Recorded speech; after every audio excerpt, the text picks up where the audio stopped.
Ang atin pong tatalakayin sa hapong ito ay tungkol po sa statins. So ano ho ba itong statins? Ito ho yung mga anti-cholesterol or cholesterol lowering medication na nakaka-reduce ho ng risk ng sakit sa puso at stroke. Ang mechanism of action ho nito, binablock nila yung enzyme sa liver which we call HMG CoA reductase, which is responsible sa pagpuproduce ng cholesterol. Ang statins ho, nagwo-work by binababa niya ho ang bad cholesterol, LDL, by 30 to 60%, depende ho sa type and dose. So malaki ho talaga ang naibababa niya, no? Increase HDL, good cholesterol. So, binababa niya ho yung bad cholesterol, itinataas niya ho ang good cholesterol. Ang good cholesterol ho, HDL, importante ho yan na mataas. Bakit? Yung mga dumidikit ho sa ating ugat. Dapat ho, itong bad cholesterol na nirelease galing sa liver natin, sa ating katawan, dapat ho yan, babalik sila sa liver. But, pag masyado hong marami itong LDL bad cholesterol, hindi ho sila lahat nakakabalik sa liver. At yung iba ho, dumidikit sa mga lining ng ating arteries, lalo na ho doon sa may mga gas-gas. So, didikit siya doon. Now, si HDL, good cholesterol, siya po yung magbibit-bit, dadamputin niya ho yung mga nakadikit na yan sa arteries, pabalik sa liver. Kaya importante ho na mataas ang good cholesterol.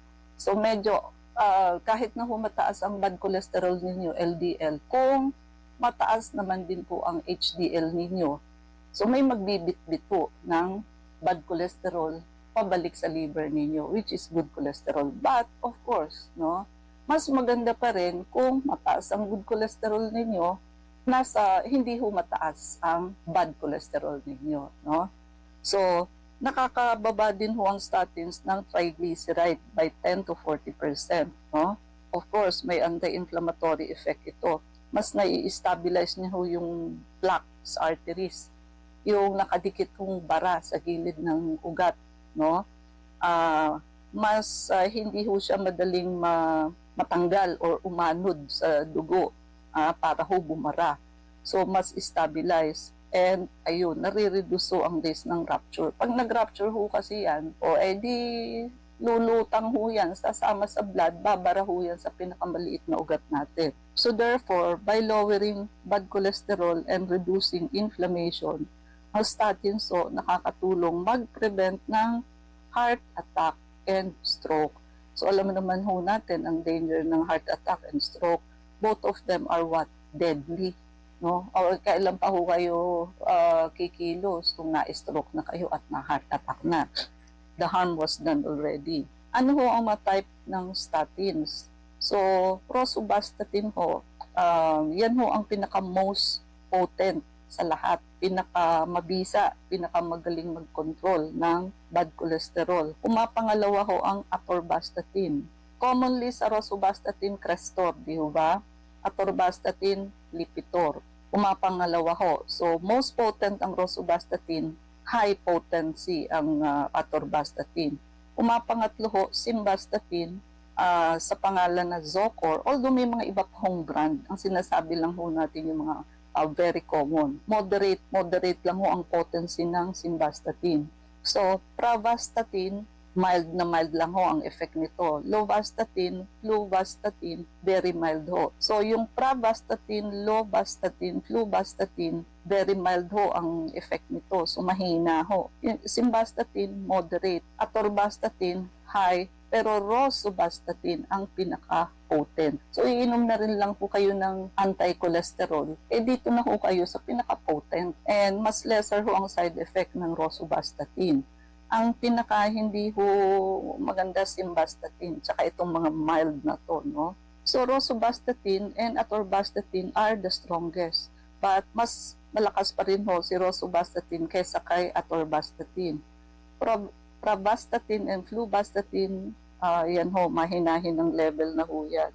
So, ano ho ang benefits ng pag-inom nitong mga anti-cholesterol? Siyempre ho, number 1, it prevent heart attack and stroke. Na ibababa ho ang LDL, cholesterol, saka total cholesterol, nai-stabilize so yung arterial plaque, so reducing the risk of bara, and nai-improve ho ang blood vessel function. So yung pamamaga ho at pagkaklat, nakaka-lower din ho ito ng dementia risk, no? Yung pagkalimot po. Now, ang statins are well known also. Maraming tao din ho ang may alam na maraming side effect ng statins. But ang punto ho natin dito, yung benefit ho kasi, tulad ng sinabi natin, outweighs the side effect. Ano ba yung mga side effect na yan? Nagkokos ho yan ng muscle pain, myalgia ang tawag. Pagka ganun ho, magsiswitch kayo doon sa mas less potent, which is pravastatin and fluvastatin. Minsan ho, nagkokos to ng rhabdomyolysis, severe muscle damage. So bukod sa muscle pain, muscle damage. But very rare naman din ho ito, 1 out of 10,000, no? So yung benefit yung makukuha, napakaliit naman ho ng porsyento, isa lang ho sa 10,000 ang nangyayaring ganito. Pero pag may rhabdomyolysis na nangyari, of course, you have to stop the statin and give immediately IV fluids pagka severe ho. Liver enzyme elevation. So, yung mga SGPT, SGOT ho, tumataas. So, although rare naman ho, less than 1%, pagka ganun ho, kailangan i-monitor yung liver function test. Nakaka-increase din ho ng blood sugar risk. So, risk for diabetes. Pero napakaliit din po ng porsyento. Isa lang ho out of 250 patient per year, no? Taon ho ang pinag-uusapan.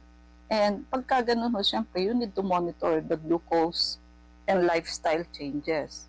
And memory issues tulad ng forgetfulness, pagiging makakalimutin, confusion, very, very rare. And usually reversible naman ho ito pagka hininto. Digestive problem like bloating and diarrhea, very mild po. And mag-take lang ho ng good food. So statins side effect are generally mild and the benefits are usually outweighs the risk. Sino ho ba ang dapat uminom ng statins? So people with heart disease, lalo na ho yung may mga previous heart attack na, stroke and nagche-chest pain, which we call angina. Also yung may mga LDL cholesterol greater than 190. Hindi nyo na ho paaabutin ng 190. Greater than 70 milligrams per DL lang ho. Pag diabetic kayo, kailangan nyo na ho mag-take ng statins pag diabetic, no? At napakababa ho. Greater than 70 lang. Sobrang baba ho nun. So meaning, pag diabetic patient kayo, kailangan ho ninyo mag-take ng statins. People with 10-year heart disease, yung may mga 10 taon nang may sakit sa puso, kailangan ho mag-take ng statins. So, isa ho sa binanggit natin serious side effect is rhabdomyolysis and liver damage. Sa liver damage ho, so pag nagbigay kayo o binigyan kayo ng statins para inumin, kailangan ho, bigyan din kayo ng supplement for the liver. And mag-detox ho kayo, ideally every 3 months, then after that, inom ho kayo ng liver supplement. Para ho maprotektahan ang liver. Yun ho ang common nakakalimutan ng mga doktor. Nagbibigay ng statins, hindi ho binibigyan ng supplement ang liver. Siyempre ho, sa mga unang inom, first year, hindi pa ho yan. Siyempre, kung long term, lifetime mo iinumin, siyempre ho, walang matibay na atay dyan. So, ang solusyon ho dyan, sabay, pag nagbigay ka ng statins, magbigay ka ng sustansya sa liver. And yung binabanggit ho nating rhabdomyolysis, which is damage sa muscle cells. Kung maaalala nyo ho, yung mga hazing sa fraternities at sororities. So, ito ho ang kinamamatay, rhabdomyolysis, which is, di ho ba may mga pinapadel sa mga fraternity na kadalasan ho, yun ang kinamamatay. No? Kasi itong mga nasa fraternity ito, wala naman ho itong alam sa health. Nagmamarunong-marunong lang ho yan. No? So, hindi nila alam yung ginagawa nila. Causes damage, which may lead the patient to death. No? So, rhabdomyolysis ho ang nangyayari doon. Pag pinapadal ho ang pasyente, nagkokos ho yan ng severe blunt force trauma sa hita, sa puwet and lower back. And Pagka repeated ho ang blows, nadadamage ho ang ating muscle fiber, leading to what? Cell rupture. Puputok ho yung mga cells natin.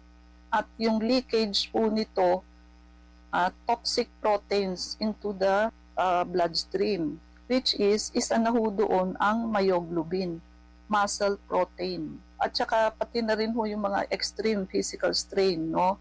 Tulad ng hazing, force exercise ho, tulad ng pag-i-squatin ng karami-rami, magpo-push up, running, no? After paddle, no? Further breakdown pa ho ng weakened muscle ang mangyayari. Yung bang pinadal ka na, pinatakbo ka pa, pinag-push up ka pa, pinasquat ka pa, ay hindi ko maintindihan kung bakit may mga sumasali sa ganito. Ang benefit lang naman ho ng fraternity is connection. During nag-aaral ka, pag may leakage sa mga exam, o di siyempre kasama ka, which is hindi ho maganda. Mag-aral kayo para pumasak kayo, hindi ho leakage, no? And pagtapos ka na, connection, mga kakilala sa mga kabrad mo na kahit hindi mo kilala, so brotherhood. Kumbaga, ibig sabihin ho, yung pahirap, no?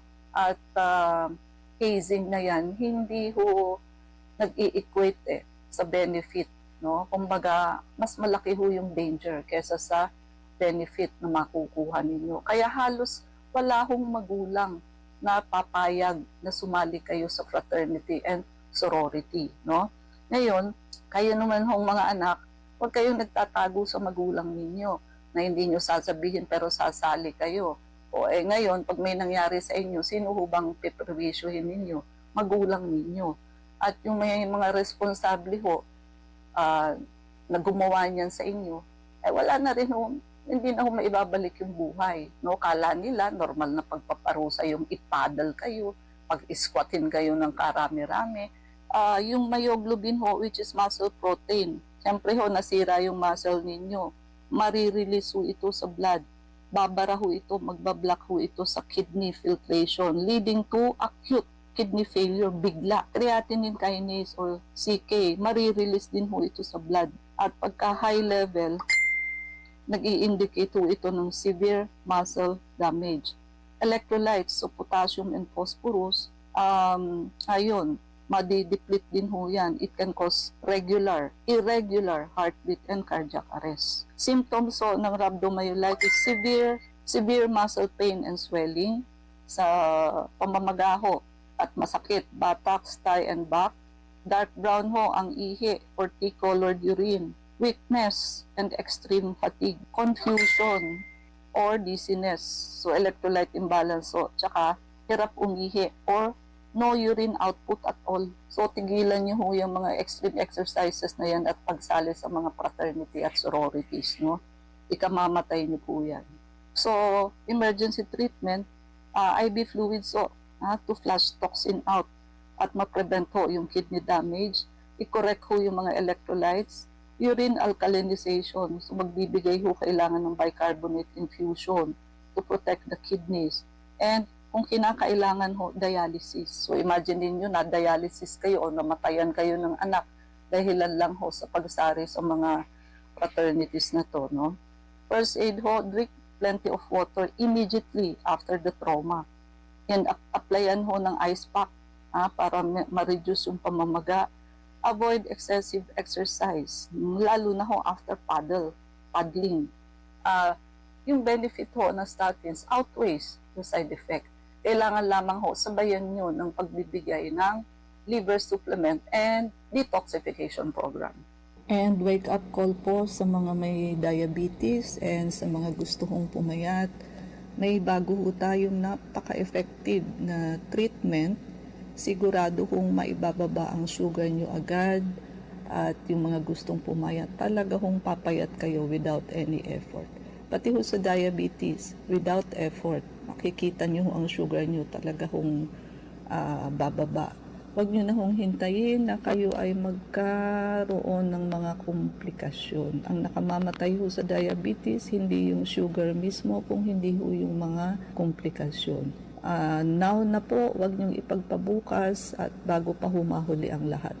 IB, mga numero. Para po sa mga nais magtanong, mag-text po kayo sa 0922-875-2899.